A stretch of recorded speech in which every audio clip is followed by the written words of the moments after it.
ನೋಡಿ ಗೂಗಲ್ ಮ್ಯಾಪ್ಸಿಂದ ನೀವು ಯಾರನ್ನ ಬೇಕಿದ್ದರೂ ಟ್ರ್ಯಾಕ್ ಮಾಡ್ಬೋದು. ಈ ರೀತಿ ಮಾಡೋದಕ್ಕೆ ಅವ್ರ ಫೋನ್ ಬೇಕಾಗುತ್ತೆ. ನೋಡಿ ಅದು ಐಫೋನ್ ಆಗಿರಲಿ ಅಥವಾ ಆ್ಯಂಡ್ರಾಯ್ಡ್ ಫೋನ್ ಆಗಿರಲಿ, ನೀವು ಅದರಲ್ಲಿ ಗೂಗಲ್ ಮ್ಯಾಪ್ಸ್ ಓಪನ್ ಮಾಡಬೇಕಾಗುತ್ತೆ. ಓಪನ್ ಮಾಡಾದ್ಮೇಲೆ ಕರೆಂಟ್ ಲೊಕೇಶನ್ ಮೇಲೆ ಕ್ಲಿಕ್ ಮಾಡಿ. ಅಲ್ಲಿ ನಿಮಗೊಂದು ಆಪ್ಷನ್ ಬರುತ್ತೆ ನೋಡಿ, ಶೇರ್ ಯುವರ್ ಲೊಕೇಶನ್ ಅಂತ. ನೀವು ಅದರ ಮೇಲೆ ಕ್ಲಿಕ್ ಮಾಡಬೇಕು. ಅದಾದಮೇಲೆ ನೋಡಿ ಇಲ್ಲಿ 2 ಆಪ್ಷನ್ ಇದೆ, ಫಾರ್ 1 hour, ಆಮೇಲೆ ಅಂಟಿಲ್ ಯು ಟರ್ನ್ ಆಫ್ ಅಂತ ಇದೆ. ನೀವು ಅಂಟಿಲ್ ಯು ಟರ್ನ್ ಆಫ್ ಅಂತ ಇದೆಯಲ್ಲ ಅದರ ಮೇಲೆ ಕ್ಲಿಕ್ ಮಾಡಿ. ಅದಾದಮೇಲೆ ನೋಡಿ ಒಂದು ಲಿಂಕ್ ಜನ್ರೇಟ್ ಆಗಿರುತ್ತೆ. ಈ ಲಿಂಕ್ನ ನೀವು ನಿಮ್ಮ ಫೋನ್ಗೆ ಕಳಿಸ್ಕೊಳ್ಬೇಕು.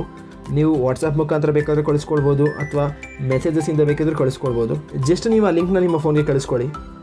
ನೋಡಿ ಆಮೇಲೆ ನಿಮ್ಮ ಫೋನಲ್ಲಿ ಆ ಲಿಂಕ್ ಮೇಲೆ ಕ್ಲಿಕ್ ಮಾಡಿ ನೀವು ಡೈರೆಕ್ಟಾಗಿ ಗೂಗಲ್ ಮ್ಯಾಪ್ಸ್ಗೆ ಬರ್ತೀರಾ. ಅಲ್ಲಿ ನೀವು ಆ ಲೊಕೇಶನ್ನ ನೋಡ್ಬೋದು.